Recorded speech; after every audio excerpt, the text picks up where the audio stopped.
첫 느낌은 가볍고 발에 편합니다. 아디오스 프로 3의 느낌이랑 비슷한데, 근데 아디오스 프로 3보다 훨씬 더, 저는 이제 이 신발을 제가 계속 신고 있던 호카 링컨 3를 대체하기 위해 샀고요. 말은 이제 훈련용 조깅용 신발을 찾고 있었는데 찾다 고민하다가 이제 얘를 샀습니다.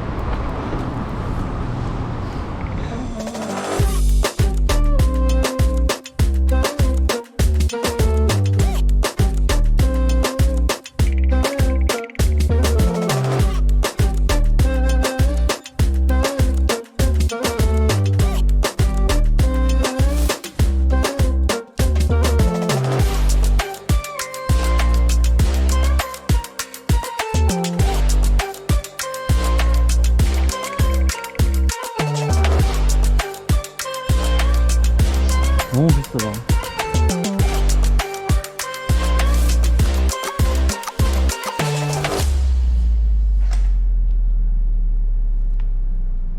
안녕하세요, 부지런하게입니다. 오늘은 이제 일본에서 구매했던 보스턴 12 신발에 대해서 한번 리뷰를 해볼까 합니다. 저는 이 신발을 조깅화로서 구매를 했고, 뭐 데일리 트레이너라고 하죠. 조깅화로서 구매를 했고, 일본의 후쿠오카에 있는 스텝 재팬 매장에서 직접 신어보고 구매를 했습니다. 여러 번 이제 고민을 하다가 고민 끝에 이 신발을 구매했고, 저는 이 전 신발로서 링컨 3를 신었었는데, 링컨 3도 굉장히 좋게 잘 신었지만 좀 많이 마일리지도 쌓고 해서, 그래서 이제 새로운 조깅화를 한번 찾아보다가 보스턴 12를 골랐고요. 요즘에 이제 조깅화나 이제 데일리 트레이너라고 불리는 신발들이 굉장히 가격이 많이 올라가고 있어서 뭐를 살까 굉장히 고민을 많이 했는데, 사실 슈퍼블라스트를 살까 하다가 고민 끝에 이제 요 신발을 샀습니다. 가격은 한 15만원 정도에 구매를 했어요. 일본에서 사니까 환율도 그렇고 조금 저렴하게 살 수가 있었고, 사이즈 같은 경우에는 제가 발 정확한 치수는 250 정도인데 255로 구매를 했고요. 다른 신발들, 제가 이전에 가지고 있던 아디오스 프로 3나 아니면 타쿠미 센 같은 경우에는 다 260으로 구매를 했습니다. 사이즈 같은 경우에는 사실은 이 신발이 조금 더 발볼이 조금 더 넓게 나오기도 해서 요거를 구매를 했고요. 사실 제가 산 거는 2E 사이즈는 아니고 그냥 아디오스 프로 3나 타쿠미 센보다는 조금 더 안정적이고 발볼이 넓게 나온다는 느낌을 받았어요. 물론 신어봤을 때는 조금은 달랐습니다. 신발 무게는 한 260g 내외이고요. 처음 신었을 때 느낌은 이제 아디오스 프로 3랑 비슷한 느낌이다 라는 걸 받았어요. 그 느낌이 뭐냐면, 약간 아치에 간섭은 조금 있는 편이지만 안정적인 착지가 가능하고, 그리고 발의 굴림을 조금 더 잘 주는 그런 구조로 되어 있는 것 같이 느낌을 받았는데, 아디오스 프로 3보다는 확실히 덜 하긴 해요. 그렇지만 어느 정도 반발력을 가지고 오는 신발이고, 이제 아디다스의 뭐 카본 플레이트 비슷한 형태인 에너지 로드 2.0이 들어가 있어서 반발력은 있는 신발이다, 이렇게 말씀드릴 수 있을 것 같고, 힐 드랍은 6.5mm이고 뒤쪽이 37mm 그리고 앞쪽이 30.5mm 해서 이렇게 힐 드랍이 6.5mm가 나옵니다. 이거는 약간 아디오스 프로 3랑은 다른 부분이긴 합니다.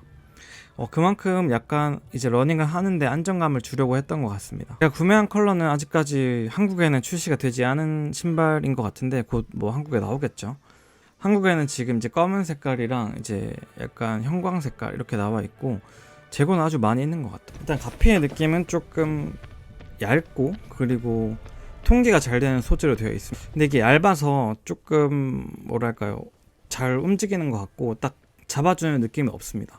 그렇지만 그것 때문에 조금 이점이 될 수 있는 게, 이게 여전히 이 신발 자체가 아치 간섭이 있는 신발인 것 같습니다. 제가 발볼이 좀 넓기도 해요.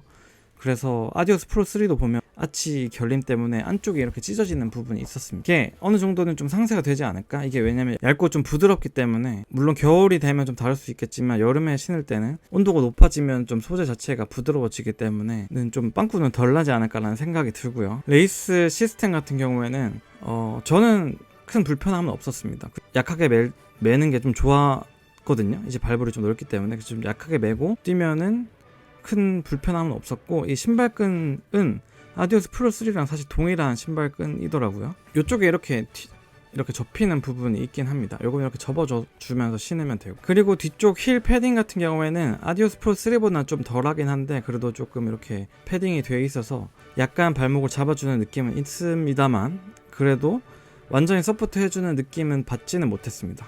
그래도 이 부분이 이렇게 약간 힘을 많이 줘야지 이렇게 눌리는 정도거든요. 그래서 어느 정도 지지는 해주는 그런 신발이다 라고 말씀을 드릴 수 있을 것 같습니다. 그리고 미드솔 같은 경우에는 구조 자체는 아디오스 프로 3랑 굉장히 비슷합니다. 이렇게 페어져 있는 것도 그렇고, 그리고 쿠셔닝을 확실하게 느낄 수 있는 그런 신발이고요. 아디오스 프로 3 같은 경우에는 이 전체적인 미드솔 자체가 라이트스트라이프 프로로 되어 있는데, 이거 밑에 부분이라고 하죠. 이제 위에 미드솔이 있고, 그 다음에 에너지 로드가 있고, 그 다음에 그 밑에 부분이 라이트스트라이프 프로가 아닌 라이트스트라이크 2.0이 들어가 있어서 비슷한 둘 다 EVA 폼이겠지만 그 구성 자체가 좀 다르기 때문에 여기서 나타나는 반발력의 차이는 있겠다 라고 말씀을 드릴 수 있을 것 같습니다. 이 신발의 전체적인 느낌 자체는 굉장히 편안하고 안정적인 페이스로 오래 달릴 수 있게끔 해주는 신발이다, 이렇게 말씀을 드릴 수 있을 것 같고, 이 신발은 저는 이제 조깅용으로 쓰겠지만 다양한 용도로도 사용할 수 있는 그런 신발로 느껴지고요. 다만 이제 빠른 페이스를 훈련할 때는 이 신발보다는 다른 신발들 좋은 옵션들이 많기 때문에, 근데 뭐 신발을 꼭 하나만 사야겠다 이런 사람도 있을 수 있잖아요. 그런 분들한테는 이 신발을 추천드릴 수 있을 것 같아요. 그리고 이 신발을 신다가 이제 아디오스 프로 3로 넘어가도 되고, 아디오스 프로 4도 이제 곧 나올 거니까. 최근에 이제 아디다스 신발들을 굉장히 많이 신고 있는데,